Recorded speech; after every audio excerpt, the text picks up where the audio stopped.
And I'd like to ask for an approval of the agenda, please. Tanya, second. Deb. Okay, or anything you wanted to add to the agenda? No, so all in favor? I guess anybody opposed? Nobody opposed. So have we got everybody? Who's missing? Doug or Wendy? Director or Jack is not present. And I believe that, do we have Director Beckett here? Not on my screen. No. So it looks like Director Jack and Beckett are not present. Okay, appreciate it. Thank you. You're welcome. And Mayor Minions, is she here? No. No. No, So looks we like only she want is not. One from the city. Yeah. Okay, so adoption of the minutes from March 3rd, 2020. It's a much simpler meeting that day. Is there any errors or omissions in that? A motion to approve that? Move adoption. Second, yes, Tanya. Okay, I think I'll ask for anybody opposed. It's way simpler than trying to figure out who's in favor. So, anybody opposed to that? So, all in favor? Appreciate it. Thank you. So now we have a delegation. It's Myrna Moore, Senior Manager of Government Relations, Melissa Coates from Transit Planning Coordination, BC Transit, regarding Alberni Valley Electoral Area Transit Feasibility Study. So take it away, Myrna. Actually, Mr. Chair, if you wouldn't mind, I'll just give a quick intro before we Okay, sure. start.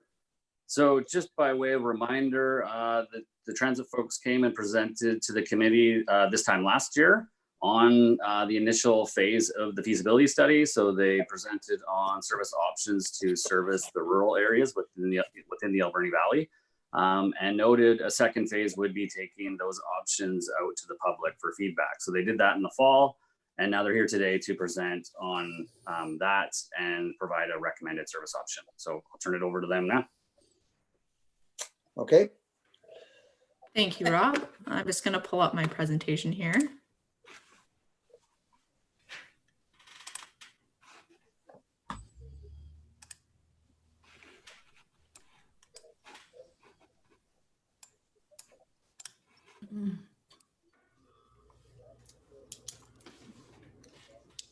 Okay, good morning, everyone. As Rob mentioned, my name is Melissa Coates, and I work as a planning coordinator at BC Transit, and I'm here with Myrna Moore as well.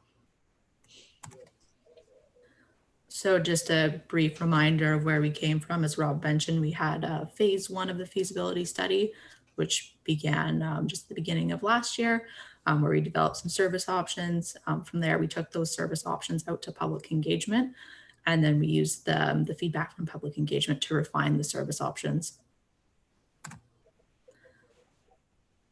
In the public engagement process, we had 32 people participate throughout the process, which is a considerable sample size for the communities involved. This occurred through an online survey, an open house, and as well as a targeted engagement session. Some of the things that we heard from public engagement was that there was a desire for the Sprout Lake service to connect to Redford Exchange, and as well as some specific destinations of interest were identified.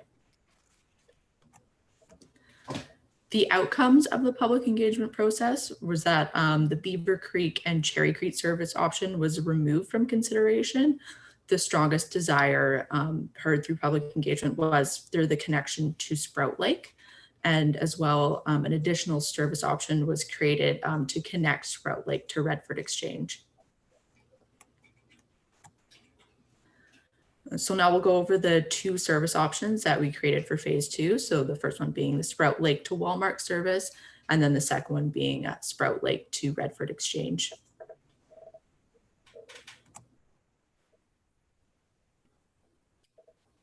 So the first option here, this is the routing that was taken out to public engagement, connecting from Sprout Lake to Walmart. So what we heard about this service is that there was a desire for the service to be year-round versus just in the summer, and as well as being a fixed route service versus a flexible route.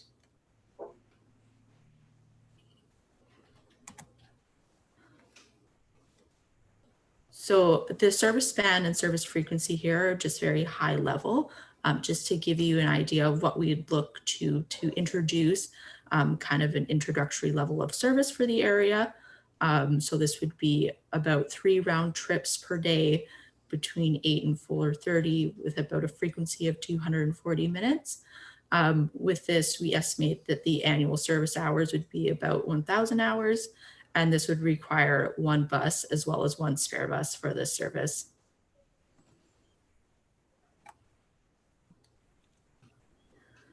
Some of the benefits to this service is that it just provides that introductory level of service for the area, providing the connection to medical appointments, to employment and recreational activities. This service would be able to connect to the Port Alberni transit system at Walmart. Route 2 is available there. This service could also be operated out of the Port Alberni transit facility. However, this facility is currently at capacity for storing buses. So there would have to be arrangement made to store those buses there. This would also require a new budget under the current annual operating agreement. And some other things to consider is that the service doesn't directly connect to downtown Port Alberni, and that the service would not be integrated with the Port Alberni transit system. So an additional fare would be required to use this service. And now we'll go over option number 2, which is that Sprout Lake to Redford exchange route. Again, very similar routing in the Sprout Lake area, just ending and beginning at Redford Exchange rather than Walmart. With this service, this would be integrated with the Port Alberni transit system as it is going into Redford. And because of that, a detailed service review process would need to, undergo that process to understand in more detail how this service would function and realize the cost impacts of this service. So some of the benefits of this service is that it would provide an opportunity to review the services in the ACRE and the city of Port Alberni and work to come with an integrated strategy for transportation in the region. And this does provide that direct connection to downtown Port Alberni. Some considerations, again, so that Port Alberni transit facility is at capacity for storing buses, as well as Redford Exchange is currently operating at capacity. So we'd have to undergo a study for that as part of the service review process. Introducing the service integrated with the Port Alberni transit system would require significant changes to the Port Alberni transit system. The service currently operates as a pulse, where all the buses go into Redford Exchange about the same time to facilitate transfer across routes. So adding an additional service to that would affect that. As well, new fare options would have to be explored for introducing the service. And again, more detailed information on estimated resources would be detailed through a service review process. So now we're going to go over next steps if you choose to proceed with option 1 or option 2. So we'll go through option 1 first, what the next steps look like. So the first step would be securing funding through our transit improvement program. We would then secure an administrative agreement with the operating company and the ACRD. We would, after that, then we would go into the more detailed planning and scheduling work for the service. We would develop an implementation plan for the service and a corresponding engagement plan, as well as an infrastructure plan for installing bus stops and identifying locations for shelters. For option number 2, what next steps would look like is that BC Transit would work with the ACRD and the city of Port Alberni for a decision to undertake a service review for the region. As part of this, we would undertake that Redford Exchange study. This would also include a public engagement process, as introducing the service would affect the Port Alberni transit system as a whole. We would then develop a report for the committee as well as the city of Port Alberni. This would then detail some more concrete steps towards implementation. And then we would then seek direction for proceeding with this service.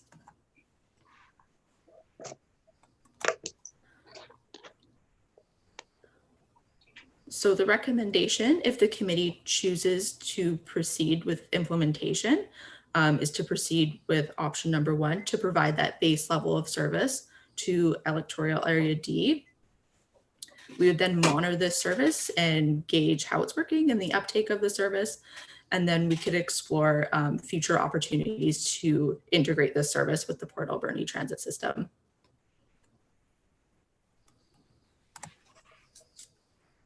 So thank you very much. And that concludes my presentation. Okay, thank you. So your screen is still up, so I can't see anybody. I will close that. So has anybody got any questions with regards to this? Penny, I thought you might. Yeah. Go ahead. Thanks. Thanks for the presentation. That was really good. So I'm wondering how much of the information that's been put together here is actually from people from Port Alberni or from the city. I know that there's a need for people from the city to get out to the Sprout Lake Park. Not a lot was talked about that. And also the T-shirt collection of people along the way. Didn't hear anything about the conversations with them that went on. So could you please give more information on that? Thanks. Yeah, I think I will ask Myrna to help me answer the questions, especially in regard to the SheStat, as she was directly involved with consultation with them. In terms of looking for that connection from the city to Sprout Lake, what I can do is I can go back and look in more detail at our engagement results to see who was answering that survey from the electoral area and then who is answering from the city. And I can provide you more detail from that way. But of course, the service would be bi-directional. So you would be able to connect in from electoral area D into the city of Port Alberni and vice versa. Okay, thanks. I'll jump in here. From our recollection with the public engagement, we did hold one session at the CSHAT Hall, and it was very lightly attended. I believe from my recollection, and Rob can maybe help out with some memory, I think there may have been, I would say 5 to 7 individuals that attended and had questions. Some of the information I believe was more targeted from their part was about HandyDart. And they were asking about the ability, if it's a flexible service and can be deviating off a main route. They had a couple of areas that they did want it to go to. This is something, as long as it becomes a flex route system, I believe we could capture most of who they were thinking of in terms of the area and the routing that they were talking about. We could go into more detail subsequent to this report first, if that's something that the committee feels strongly about. But again, the engagement process was fairly lightly attended. So unless more information came through Rob in email or letters, I'm not aware of anything that further came through that. Yes, Penny. Thank you. So just thinking about the service, would they have to become part of our service to be able to participate? Because I would expect that they would have to start paying into this service to receive it.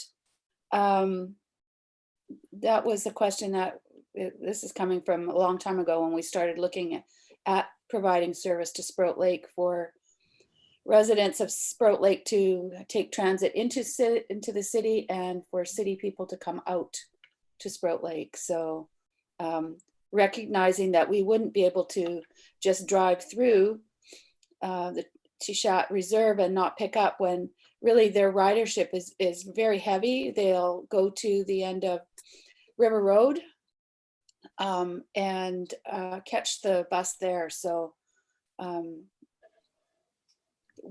just wondering how that would affect the service, because we have an established service to be able to pay for this. Right. So I can address that if you like. So what we've done in terms of discussions in the past, we have discussed with our local partners a community transit partnership agreement. That's how we deal with most of our transit systems in the province when a First Nations group wants to join the transit system. It does become an agreement between the local partner and the First Nations membership. We have samples of what those agreements look like, and that would be negotiated at the local level. So I think there has been some discussions both with the city and Sichat and also probably with the regional district. So we would basically assist in the process of that. But again, the agreement lies with the local partner, and the funding would then feed into your regional budget as whatever you negotiate for amount of service. Mr. Chair, if I could just, So, yeah, sure. So I got Rob, Penny, and Deb. so just back to the question about Sichat and the open house that we held there. So yeah, exactly as Myrna explained, there was about a handful of people that came out. They were in support of the concept, but did express an interest in Handy Dart. In further conversations with Darren Miller, he expressed the same situation. We did relay the information that we usually start with a conventional style system before going to a Handy Dart. That's usually supplemental, but they were, still supportive of the overall direction. In terms of governance, as Penny's brought up, that's really a next step if this is something that the committee wants to move ahead with. First is requesting the matching funds from BC Transit in the province through their transit improvement program, and then figuring out locally who will participate and how the cost would be shared, including reaching out to Sichat. Okay, Director Cote. Thank you.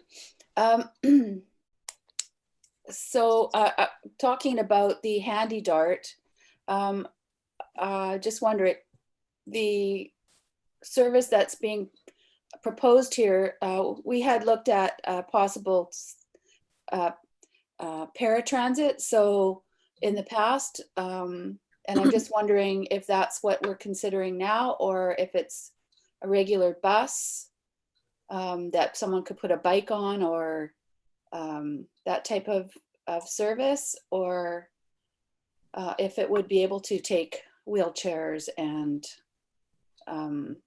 similar to what a Handy Dart would be able to. I can address that, or Melissa, if you like to. You can go ahead. So yes, Director Cote, that is what we understand. It would be a paratransit system. With other paratransit systems, we definitely start with a 20-passenger community bus, which is very similar to the Handy Dart. It will accommodate wheelchairs. It can be depending on the configuration. It could be 2 wheelchairs or more. But with a planned deviated system for most of the other potential services that we have in other systems, they have a limit where they could deviate up to 1 kilometer off the main fixed route. So the schedule that is built for that route is flexible enough that it can accommodate the vehicle to go, basically, we call it curb to curb. They will not go like Handy Dart to the door and assist the person from the door to the vehicle, but it would be like a curb or driveway type stop. So it does become a little bit more of a blend between conventional and Handy Dart.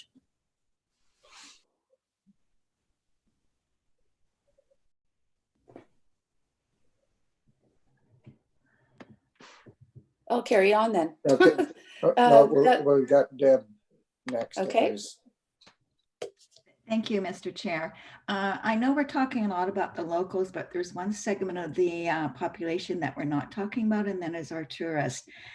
During the months of January and February, Mayor Minions and myself met with all the hotelers locally, and we heard this comment over and over and over is the tourists are asking for some kind of a bus to take out to Sprout Lake to enjoy the lake. So in order to grow our economic industries and grow our tourism industry, I think this is a very important route to take, is providing bus service to Sprout Lake. So I'm certainly in for it. Thank you. I know there's a cost locally, but for the tourists, we would get it back because they would be spending money on hotels and food and, you know, enjoying other things that we offer in Port Alberni. So we do get their money back in other ways, but thank you. Okay, did you have something further, Director Cote? Sure do. Thanks. Yes, right now I am looking at continuing on with this study, but economically, I think that we're in for some hard times coming up. So depending on what the cost is, the added cost for the transit system to come out to Sprout Lake, connecting to the city, there isn't a lot of tourism right now. We're actually saying we don't want to see tourists come to Sprout Lake at this moment. The park is closed. I'm sure that all of that will open up eventually, but right now we're facing a very unique time in our lives. And I'm not sure that at this particular time, extending transit out to Sprout Lake is in the best interest. But for the future, I absolutely support this. Absolutely. I think that it goes towards our ability to looking at climate change action, getting so many vehicles off the road. Everybody out here has at least one vehicle, if not two or three, or if they actually live here. So per household. Just wondering if we could develop this and then have it sit on a shelf until our economic climate changes, so that we could actually do this. And just a comment regarding Director Haggard's comment about tourists wanting to pay. Sprout Lake residents aren't interested in paying a high price for a bus into town. So we'd like it to stay regular with the regular transit service costs. It might be a $1 or so more, but want to keep it within affordable cost for residents. Thanks. I can speak to that. So, just a comment on that. I mean, the fare to get on the bus isn't going to reflect the cost of providing the bus. So, so Director Haggard. Thank you, Mr. Chair. I wasn't thinking that this would start tomorrow. I do realize there's no tourist right now. I was thinking more in the long term, perhaps having it start next year. That was my thought. So I know how slow things move in government, so we know it's not going to happen right away. Thank you. Right. I can speak to that. Mr. Chair, Yeah. Sure, who have I got? it's Rob. Okay, I don't see I you. was just going to provide a comment on the timeline. As noted in the BC Transit report, they're currently looking at a 2023 implementation. So it would take a few years to make this happen if there was support to move ahead. Great. Yeah, I saw that actually and forgot about it. Okay, any other questions? Could I just speak one more to Rob's comment? Sure. Yeah. So Director Cote's point right now, certainly with our pandemic, is a very interesting time. And we're looking at that right now for all of our systems in the province, certainly outside of TransLink. We don't deal with TransLink. But our board, with the province's decision, has made a deferral. And I think that might be what comes up in Rob's report later. For anything that was planned for expansion for this fiscal year, 2020, 2021 to end of March 21, has been deferred. So that is our first look as dealing with all of our partners that have already got expansions on the table for this year. As Rob mentioned, the TIPS process is a 3-year rolling expansion plan. And that will be our next discussions with our local partners about what does that look like based on local funding and provincial funding. So I think earmarking this for as early as 2023, that would be basically a year 2 process in that 3-year rolling, if that's where we place it. So it's something that we could build in as a description and run it through Rob's process with any other options that they've discussed in terms of transit, and certainly make it as an initiative and follow through based on what the committee wants to do. If it is to be in conjunction with the city, that does add a whole nother timeline to it to explore more of the service review with the conventional service that's run by the city. So I think the timing is right given the current economic situation. Great. Any other questions? Okay, thank you very much for your report, folks. It was in-depth and great reading. So we'll consider it and get back to you. Thank you very much. Thank you. So our next item is the Alberni Valley Regional Airport Advisory Committee amendments to terms of reference and appointment. So who wants to take this away? Rob? I can speak to this one. Okay, great. Great. Is that Jenny? Wendy, sorry. Oh, sorry. Great. So the board of directors just recently amended the establishing bylaw for the Alberni Valley Regional Airport Service to include the Uchucklacit Tribe government. So now we're recommending amending the terms of reference for the Alberni Valley Regional Airport Advisory Committee to include a representative from Uchucklacit on that committee. And Director Coots is interested in sitting. So what we require is this committee to recommend to the board changes to the terms of reference and appoint Director Coots. Okay, I've got Director Cote, and I've got a question with regards to thank you. Director Cote? Thank you. This is wonderful news. Expanding on this, I'm really looking forward to the Airport Advisory Committee actually convening and starting to work on progressive economic development for our airport. And I was going to make the motion, so do you want me to make the motion, or do you want me to? Yeah. Okay, I would make the motion that the Alberni Valley and Bamfield Service Committee recommend the Alberni Regional District Board of Directors approve an amendment to the terms of reference for the Alberni Valley Regional Airport Advisory Committee to include a representative from the Uchucklacit Tribe government on the committee. I'll second that, Mr. Chair. Okay, Can I so go and oh, sorry. the Alberni Valley? No? The next one can be separate, a separate motion. That's kind of what I was thinking. Yes. So I've just got a logistics question with regards to this for staff. Cherry Creek and Beaver Creek and Sprout Lake, we all belong to the board, and the board has representation on this. I don't understand with Uchucklacit coming in, the Uchucklacit coming in, why they would be any different, because they are members of the board. So, they're covered with the representation of whoever's nominated from the board. So somebody want to cover that for me?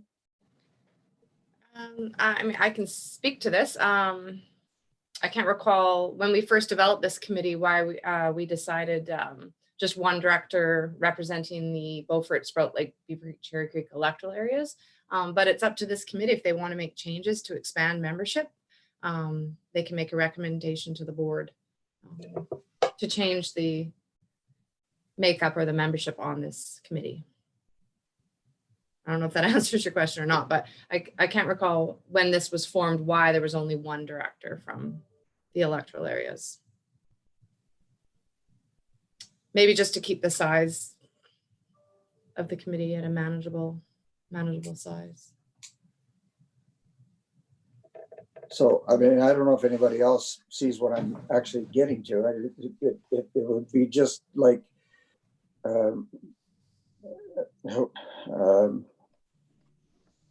Hawaiian coming on board with it. I mean, a member of the board is represented, and, you know, does the individual, seems like me, if we're going to put another representative for Uchucklethit on there, that we need to have a representative from Sprout Lake or Beaver Creek and Cherry Creek as well, like another representative each. So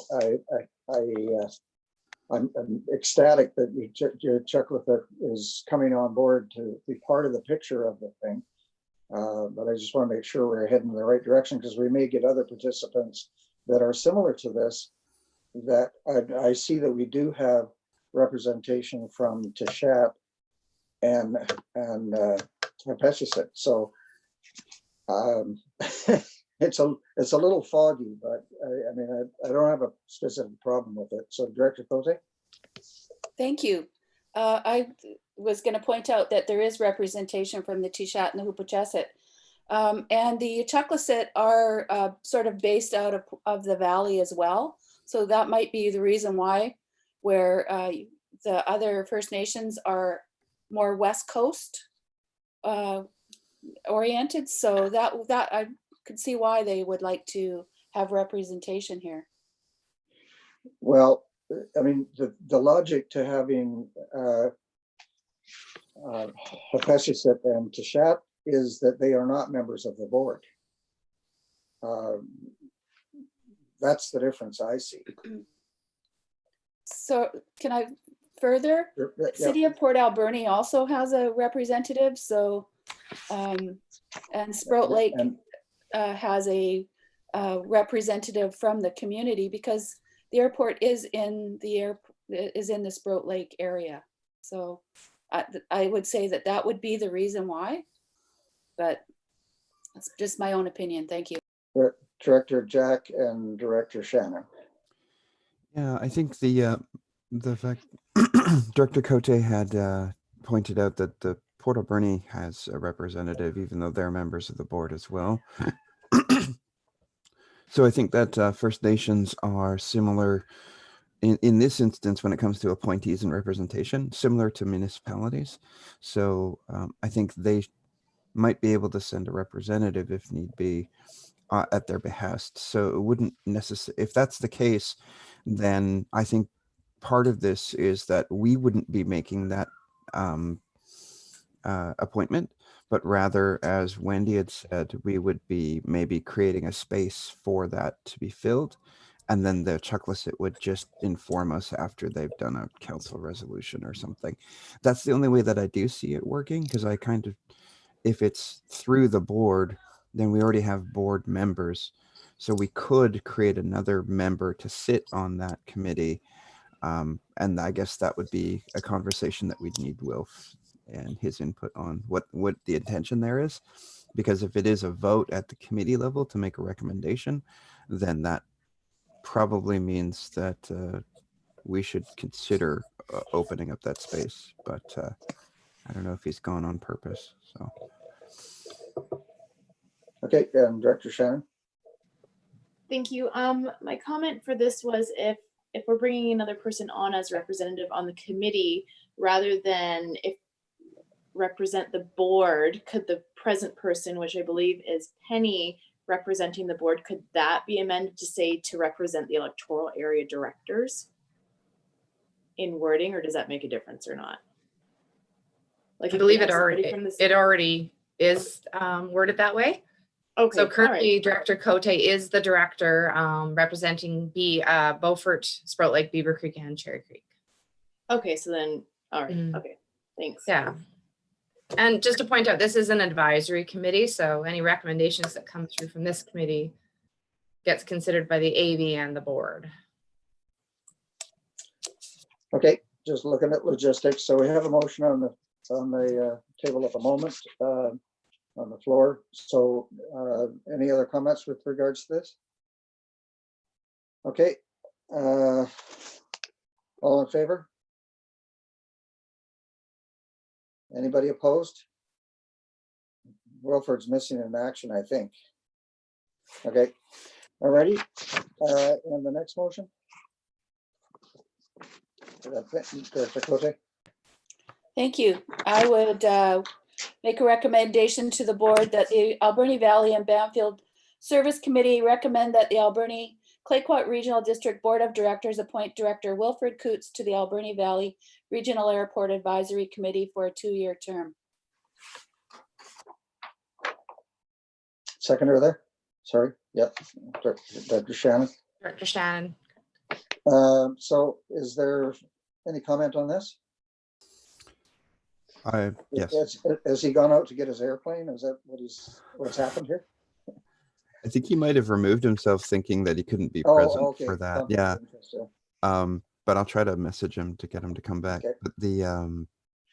But the comment I had is when we do make a report to the board, and I think this will be obvious, that we just make sure that we have the conversation about whether or not we just want to make space and then checklist appoint someone, or if we want to appoint Wilfred. But in the event that they do just appoint Wilfred, then we can help make that happen. So so I don't think it's a problem passing this. It's just a recommendation too. So Yeah. Okay, anybody else? On the motion, all in favor? Anybody opposed? Carried. Okay, on to the next fun thing. Alberni Valley Electoral Area Transit Feasibility Study. So who wants to carry this down the road? Mr. Chair, it's Rob. I can stick handle this one if you want. Yeah, sure. Okay, so it's just a follow-up to the presentation by BC Transit, and if the committee is interested in moving ahead with the recommended option, then a commitment to their 3-year transit improvement plan is required. So that recommendation is noted in the report that the committee recommend to the board that we commit to that. And just a couple other pieces for the committee's consideration, just in terms of cost. Not sure if it was highlighted while directors are reading the reports or in the presentation, but it's about $119,000 cost to the regional district at this point is what the estimate is from BC Transit for that option. And so again, next steps would be committing to the BC Transit process and then looking at the governance and cost allocations for how this service would be operated through the regional district, knowing that it's going to take a few years. There is the potential that depending on participants and such that we have to do an electoral assent process. So either an alternative approval or a referendum, but that would have to be determined as we look at this further. Yeah, I mean, the thing I see about this, I mean, their estimation is that the cost per ride is $40. I think we need to work on having the cost per ride a lot less than $40. So it's either increase the potential of ridership or reduce the cost of the service. So that's kind of the thing I was looking at. But I mean, I think it is something we should carry on and do a little more digging on and see if there's some way to make it reasonable. My question to staff, probably Wendy, would be the way that this is laid out, the cost of providing this service would be Sport Lake and Port Alberni? That would need to be determined. The participants of the service would have to be confirmed, and whether we have the mechanism to govern that service already, or do we have to create a new establishing bylaw for the service? Okay. So we need to sort of get this motion going. So Director Cote. Thank you. Just to comment on who would be paying into this service. Right now, we all pay into Handy Dart, maybe not Beaufort. But the city, we don't pay into the city transit. So this is where the complication comes in. I'm sure that people from Beaver Creek, as the bus passes by, will be jumping on the bus to get out to Sprout Lake. So, and if it goes up to Redford, so what we're going to be looking at this as a whole. I think I'm part of this. I think that this is just the beginning of the expanded bus service, because there was question of it going out to Beaver Creek and to Cherry Creek. And I think that we need to start looking at that going into the future regarding our climate change strategies. I think that getting people on the bus and in our rural communities is an important move for us to make. So that I really don't want to really look at this as just Sprout Lake in the long-term plan. Right now, giving them access to rural recreational opportunities is important. Sprout Lake Park is a fairly large park and could facilitate many people. And as was pointed out, there are tourism that could come out, doesn't necessarily have to just come from the city. So I think this is a strategy that we really need to look at as a wholesome economic driver that is good for the whole community. I asked the question earlier regarding, is this something that we can do right now, continue on with this study and get it shelf ready, because we don't know what our future holds right now as far as being able to afford this. I'd like to see us do this. I have a question regarding the study. I believe it's covered by BC Transit. Can I have an answer? I'm looking for one here. Yeah, sorry. Is Director Cote referring to the cost of the study? Yeah, yes. The answer is yes. There's no additional cost for that. That's awesome. So I think the key words on this are for further consideration. So I think it's worth talking about if we're going to go to electoral assent for this program, we need to make sure that it is a benefit to all of the electoral areas that are going to be involved in it. So, okay, somebody want to make a motion there and we'll get on with our lives? Director McNabb, I just have a comment. I don't know if you Sure. can see me on my screen because I keep putting my hand up. I can see you. Okay, now. thank you. Now I can, now that you've kind of moved up. Thank you.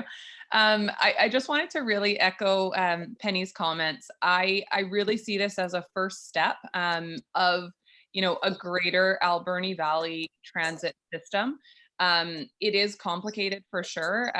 Transit is a very expensive service. I can't remember off the top. I think we pay over $1 million, definitely over $1 million at the city for transit.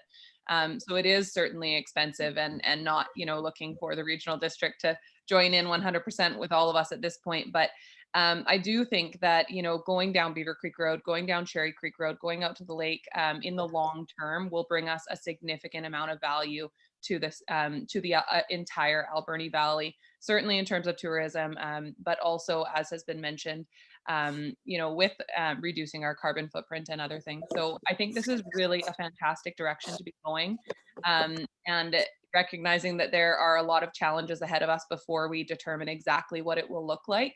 I'm just really happy to see this progressing and see this coming forward today. So, and I would read the motion, but I can't swap back and forth between my screens right now, so I can't. Yeah, so the only comment I would have with regard to carbon footprint, if we're thinking about moving 10 people a day on a 20-passenger bus, I don't think you're reducing the carbon footprint too much. No, So and let's add to that as well. It's a conversation. We need to get the conversation moved forward. It is for sure. And you talked about the cost per ride being significantly too high. And I agree with you on that as well. And these are the types of things that take time to build up. And so, it's an investment up front for a long-term gain. So we've definitely seen, times of increased ridership and then we've seen drastic declines in ridership at the city as well. And how we structured the service has really had an impact on the type of numbers that we get and then the ultimate cost. So yeah, a lot of work to do ahead of us for sure. Okay. Somebody gonna move the motion? I will. Director Cote? Thank you. Oops. So I make the recommendation that the Alberni Valley and Bamfield Service Committee recommend to the ACRD Board of Directors to direct staff to work with BC Transit to include a new Sprout Lake to Walmart transit route in the 3-year transit improvement plan for further consideration. I'll second that, Mr. Chair. Okay. Anything else on this motion? All in favor? Opposed? Okay, carried.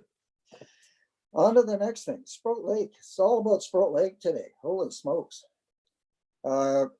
So we've got a report in front of us with regards to both the water access and the marine patrol. I don't know what member of staff wants to chime in on this, but Mr. Chair, it's Rob again. I can cover this one too. okay. So yeah, the first component is the lake access, and specifically that staff and I believe a couple of directors have experienced some complaints from the boating community wanting access to the lake because of the provincial park being closed. And actually one of the alternative accesses on Bishop Drive, which is a MOTI right of way, has been used. It's kind of an unofficial access right now, meaning that it's natural, there's nothing paved. And so the concerns by the local residents is the increased traffic, as well as that the boat trailers are stirring up the sediment because of, you know, the access not being paved, and that there are water intakes close to that area. So the sediment could be clogging or getting into the drinking water system. So we did reach out to MOTI staff, and they seem a bit reluctant to put barriers at the access right now because it is considered public. And we haven't determined, or we haven't got a final decision. We've suggested that in the interim until the park opens back up, that they do move ahead with putting some sort of barrier up. But again, we haven't heard back yet. The second piece is the Marine Patrol program. And again, due to the unknowns with the COVID situation and when the park might reopen, we don't think it's in our best interest to move ahead with the program right now, and are recommending that we postpone until next year, when we'll be in a position to hopefully have proper procedures and maybe loosening of greater restrictions to be able to safely provide the program. And I think I'll leave it there. Cote. Thank you. I've thought really hard about this one. Giving the opportunity to students to have employment through the summer is a big loss that we're facing right now. I asked Rob Williams to take a look at, get in touch with BC Parks to see if they were going to open. There's an announcement today from the province and health officer regarding starting to lower the shield for people. And I'm wondering if the provincial parks are going to be opened. I feel like they will soon, before long. And I'm just wondering if we could adapt our marine program to accommodate working with the provincial park on just people launching their boats at Sprout Lake boat launch, using social distancing and just assisting with the provincial park to help people to access the lake and get out safely. But I do recognize that this is a extremely unsafe thing to do, is to put our students there unless they are trained and properly provided with PPE and whatnot. So I'd like to make this recommendation now, but also recognizing that if things turn around in the very near future, that we could maybe hire a couple of students to to help work at the park under this program? So that's a question. So Rob, maybe? Sure, yeah. So a couple of questions there from Director Cote. So yes, we did reach out to BC Park staff, both the lower level and the more senior staff, and both didn't have an answer in terms of when the park might reopen, but they did note that there was information coming today, and I don't know what those details are, but they did note that they are looking at a phased approach with all of their parks. And specifically for Sprout Lake, I got the impression that it might not be the whole park reopening at once. It might be just the boat launch or just the park and not the boat launch. And it's really about managing the risk and what can their operators handle, the park operators, that is. And so without the information of how this might look in the coming weeks, I can't comment on how our program might fit. And we're kind of running out of time in order to get the program, planned for the summer. Yeah, I think I'll leave it there. I'm not sure if Doug has any other info on what might be coming today in terms of announcements.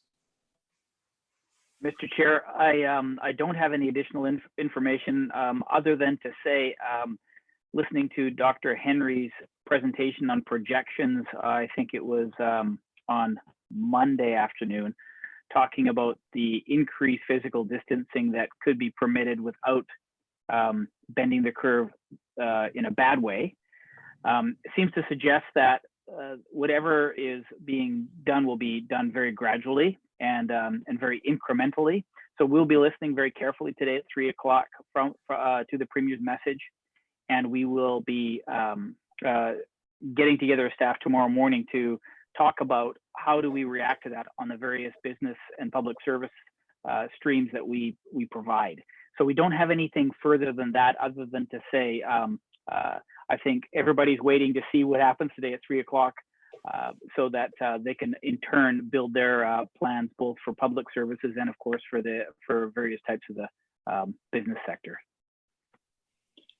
So I'm looking for a motion to take Doug's crystal ball back. Director Cote. Thank you.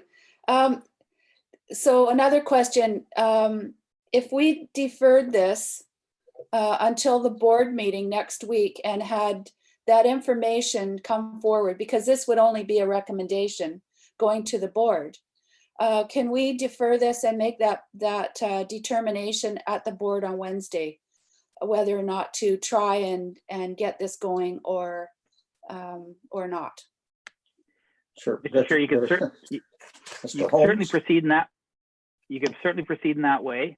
The committee could also, and I think this is where Director Cote was heading at first. The committee could also adopt this resolution, and whether the board takes this recommendation from the committee or does something different when there's more information a week from now, it could conduct itself however it would like to at that time. So either will work. Director Cote. Thank you. Then I would like to defer this until the board meeting next Wednesday. We should have that information. We can further discuss this at the EOC meeting on Friday. Sure. Looking for a seconder for that. That's what kind of the way I'm thinking. So good, Director Bodner. Okay, so on the motion to defer, all in favor? Opposed? Carried. Now we got a really fun one. Flat rate for branches and yard waste. So I guess this is Rob or Jenny if she's in the background somewhere. We lose Rob? Okay, we I don't believe talk about this. Jenny's Okay. gonna present this. Jenny's gonna. I have been sitting in the background. Thank you. So just quickly, I'll give you a little background information on this. As you may know, we changed the size of branches that were accepted at the landfill from 1 inch down to 2 inches in November when we made some other changes. The other way around. Sorry? Was from 2 to 1. It went down from 2 to 1. We made some other changes with the bylaw at that time. The intent was to assist in separating out branches that required chipping from those that did not. In practice, what we found is that because people don't like to pay tipping fees, they're sneaking in larger branches. And so we're ending up mixing all of the materials regardless. So it didn't solve our problem. What did come out of that is the Air Quality Committee was concerned because we are now charging for more materials that will be coming to the landfill, that was going to have a negative impact on burning, and we would see more burning in the valley. Especially now with the burning ban and trying to support the province's initiative to reduce burning and do more chipping, we looked at this, tried to move this forward a little bit faster. And so we talked about the potential of doing free tipping events at the landfill for branches for a weekend, which was our original intent when we put in the Fire Smart grant application. That was going to be one component. We were also going to have local bin drop-off areas. And for those who didn't have transportation, we were going to have a call system so you could have someone come and collect your branches and go and ship them. So it was sort of a three-pronged approach. So we looked at trying to implement this waiving of tipping fees at the landfill in order to catch more branches, reduce burning. Right now, we are really concerned about doing that. We're seeing a huge increase in traffic. So when we look at our traffic volumes from last year, traffic has gone up. The amount of people who are coming and paying for garbage has stayed about the same from April to April, but the amount of traffic that's coming for free for recycling or dropping off compost or metal or anything that's free has doubled. So normally we would have about 1,500 vehicles a month, and it's up to 3,000. So that's an additional 50 people a day, basically, that are coming to the landfill. We know that's going to continue to increase as we get into May, and we feel that if we waive tipping fees completely, we're going to have just a huge lineup. And the landfill operator has quite a bit of experience in doing free events in the past. So we talked about resolving that by doing two things. Instead of making a short event, make a very long event, so a month long or longer. But the other one is, instead of having these cutoff limits, we said, well, what if you can just bring branches regardless of size, and we set a flat rate? A lot of people have expressed concern on paying per ton because they don't know if they're going to end up paying $100 or how much. No one ever pays that amount, so it would be better for us to set a very low flat rate. So we looked at maybe $5 we feel is low enough that it'll encourage people to go. $5 is about the cost of a coffee, but it's also enough that it's not going to be just come as often as you want. So it'll encourage people to have fewer trips, and it will also then hopefully cover the cost of chipping. And then in talking with Heather Zenner, we are going to look at doing free tipping events, but it won't be at the landfill. So we're going to try and work with our business partners who already accept branches, like Darcy Berry, I think Earthland and Sea do as well, and work with contracting service through them. And we can use the Fire Smart grant funding, and then people in the valley can still go to those places, drop off for free. It'll be covered under the Fire Smart program, but then we're again encouraging people not to burn, and then we're diverting traffic away from the landfill, which is also beneficial. So what I am proposing here is that we do a $5 flat rate for the yard waste. I've spoken with the Air Quality Committee about this. They're very much in support of that. They've suggested a sunset policy, which is always a good principle. So for the first month after we institute this, there'll be an entire month where if people come with branches that are under the 1 inch and they expected to pay nothing, then we can say no worries, but just so you know, now it's $5. And that way we don't have to worry about the logistics of policing people, and it's $5 unless it's just grass and leaves. So I think that summarizes the report.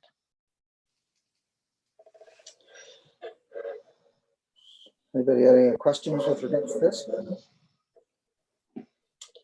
So, in my wife's make work project, I've spent quite a bit of time traveling back and forth to the landfill with branches. And the one thing I noticed there is that virtually every time I've been there, there's commercial dropping. So this is going to cover commercial as well as residential.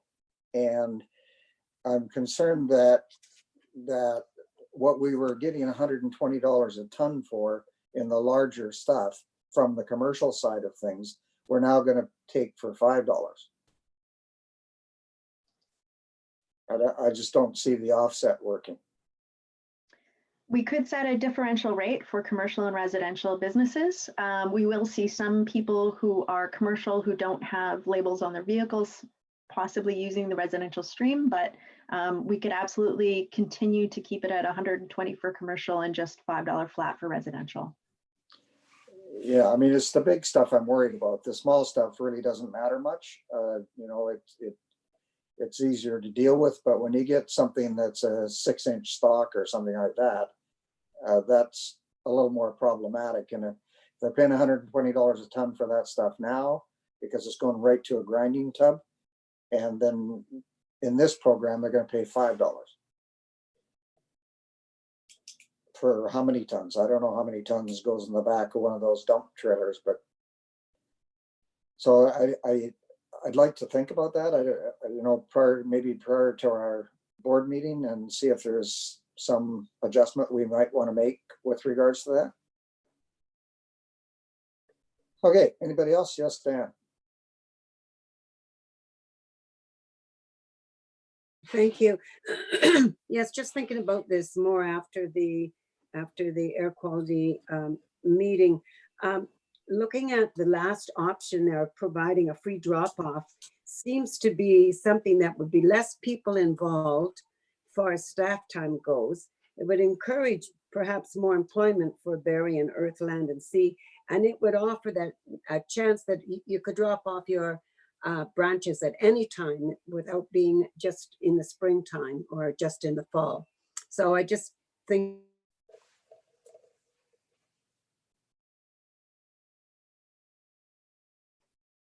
Because she's holding that thought.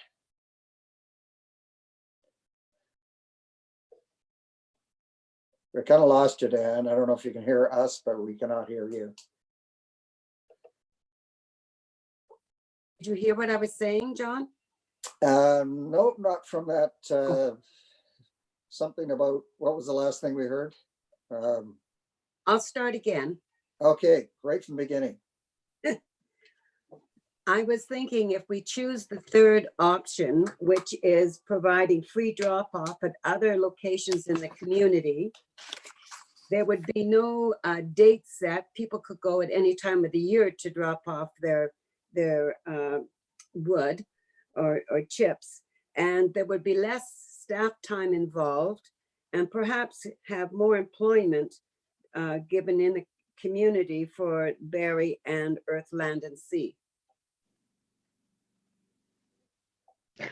Through the chair, this isn't an exclusive option. We can do both.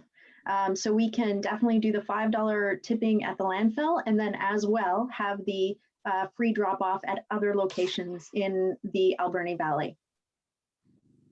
Thank you. Yes, Director Haggard. Thank you, Mr. Chair.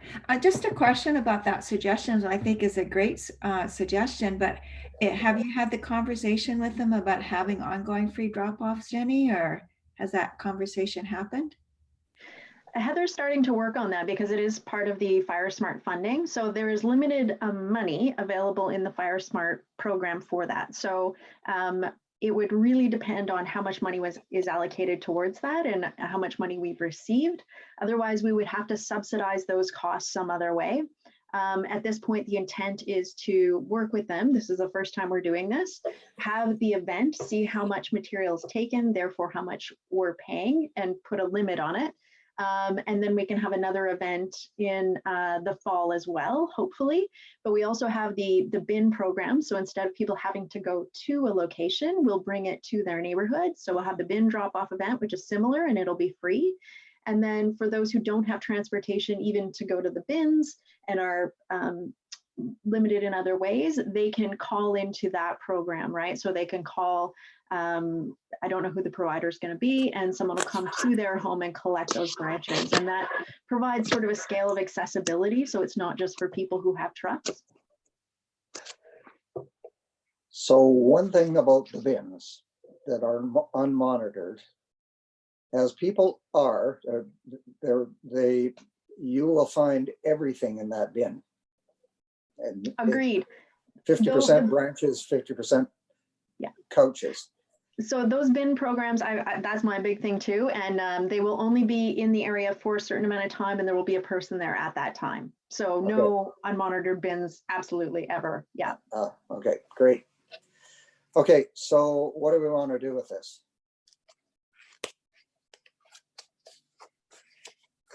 Some director somewhere.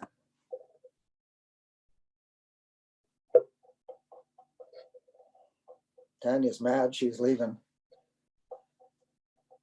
So we're looking for a motion. I need here. to pull up the motion so it's in front of me and get out Oh, of I it see. for a sec. No, but I will make the printed comment. it. Pardon? I printed You it. printed it today. I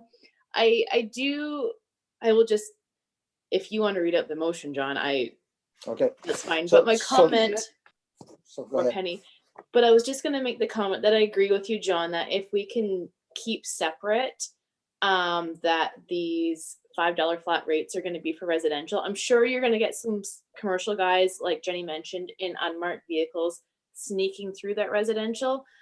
But I mean, then at least you don't have all the commercial going in the residential, and we're recouping some of it.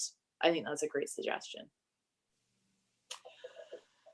Okay, so the motion that's here is that the Alberni Valley and Bamfield Committee recommend that the Alberni Claycott Regional District Board of Directors update the bylaw R1029 Alberni Valley landfill tipping fee and regulation 2019 to change the tipping fee for yard waste to $5 per load.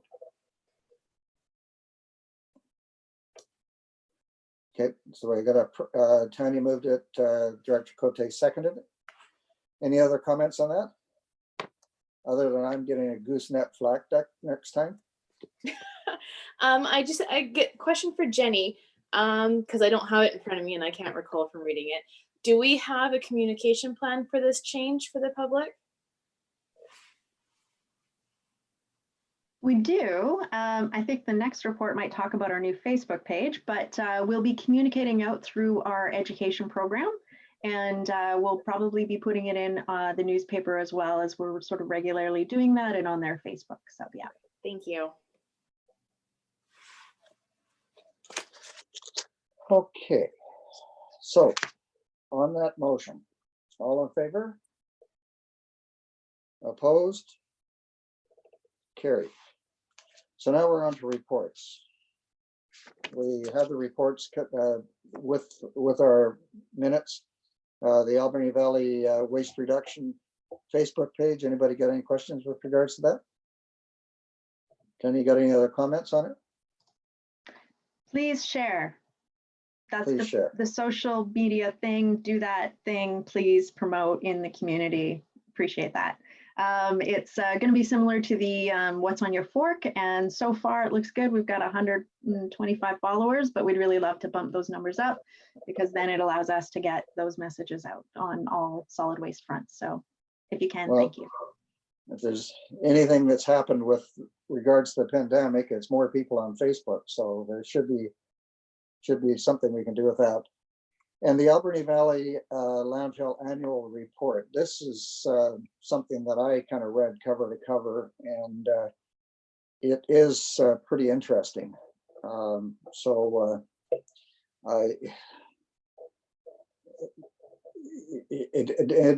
Did I read between the lines that we're further away from gas collection than we thought we were? Thank you, Mr. Chair. If I may, actually, I will spend a couple minutes just going over the report, because I know you've read it cover to cover. I'm not sure if everyone else was so intrigued. And I'll just do a quick summary, if I may. There was some really interesting things in the last year on our solid waste. And if it's okay, actually, I might share my screen on this one. Sure.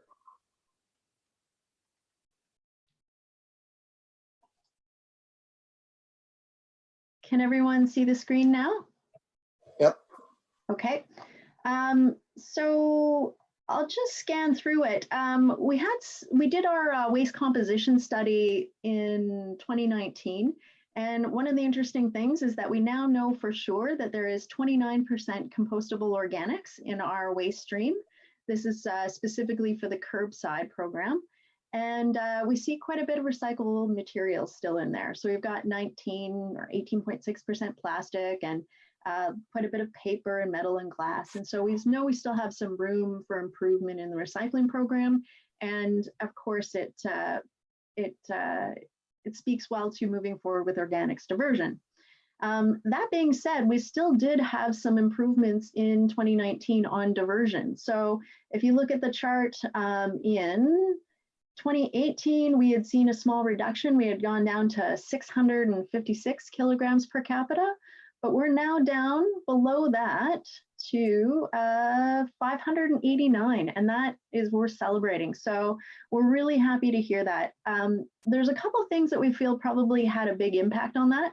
One is we did a haulers workshop, and so every single commercial hauler that comes to the landfill, we sat down, we talked with them, and we explained that we were going to have zero tolerance for any loads coming from out of town and any mixed loads. So that's anything that had recyclable materials in it. And so we did see some improvement based on that. We also implemented the education program and started really working with that. And it's been very helpful having an education consultant and contractor working. So that was fantastic.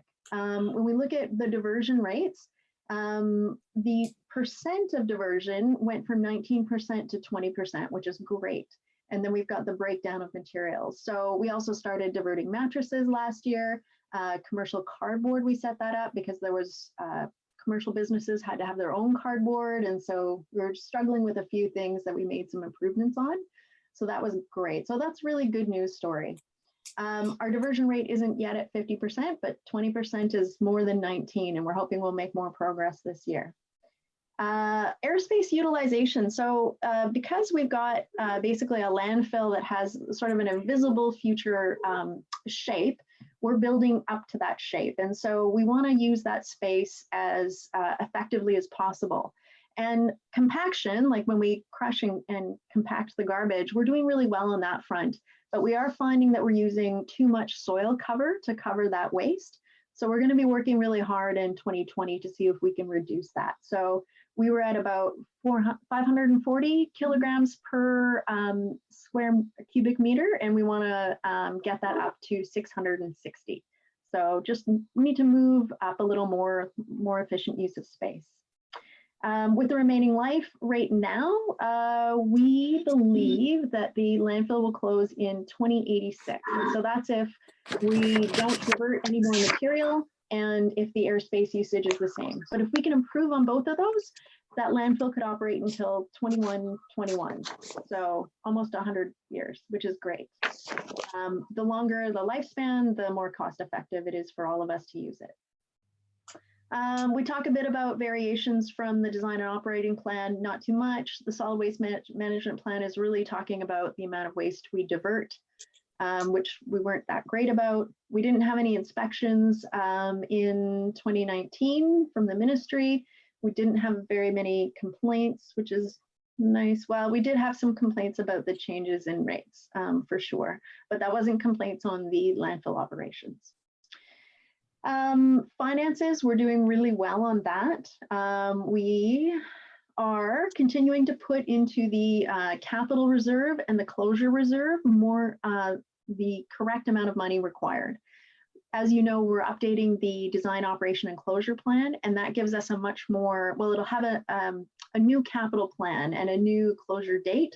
So then we'll have updated numbers that we should be putting away. But so far we've been good. We're putting money into the bank where we're supposed to. So that's good. Environmental monitoring. So we did have an issue as well in 2019 where we found our pumps for the interception wells. When we were working on the SCADA system, we found that the pumps just weren't working effectively. So we pulled them out, did an inspection of the wells, and then did sort of immediate rehab. So we're still working on the leachate system, and the more we dig into that, the more we find that, and it's a very essential component of our landfill, that we need to make sure that we've got that up and running effectively. So we're working really hard on that right now. And basically that just means that we want to make sure that all of the water that falls on the landfill, on any of the garbage, that we contain all of that. So we consider anything that touches landfill space where there might be garbage, that's leachate. So even if it isn't dirty. And so it's a lot of water that we have to make sure that we're collecting and taking into the lagoon and then down to the city treatment system. So that talks a bit about, as you can see in these charts, with the interception wells not operating effectively, it was just from fouling over time and not getting good well maintenance program in place. We see that we have periodic spikes in total dissolved solids and chlorides, and those are indicators of leachate in the water. So we need to keep a good monitor on that. The landfill gas monitoring. So this ties into our waste composition study. So when we did our landfill gas report in 2018, we didn't have a composition study on hand to use. So the numbers that were used for that calculation was based on the averages in BC rural areas. And in there, they estimate, I think, 45% organics going into the landfill. So that's 15% higher than what we actually are seeing. And so when we look at the new numbers, we actually see that we've had our estimated gas production is less than than the report had said. So we're going to redo that report in, it has to be done every 5 years. So it'll be 2023. And when we do that, we will be able to actually report back. But we know that with those, with the waste composition study, that's great news. And then the more we divert those out organics and reduce that amount, the less gas we're generating. And that's just fantastic news.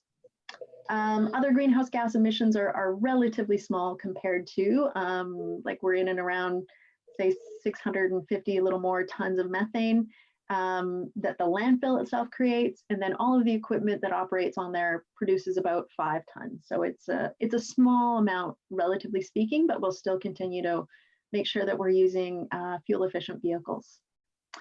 Illegal dumping is a challenging one for us, and we've been trying to keep an eye on it to see if we have any increases.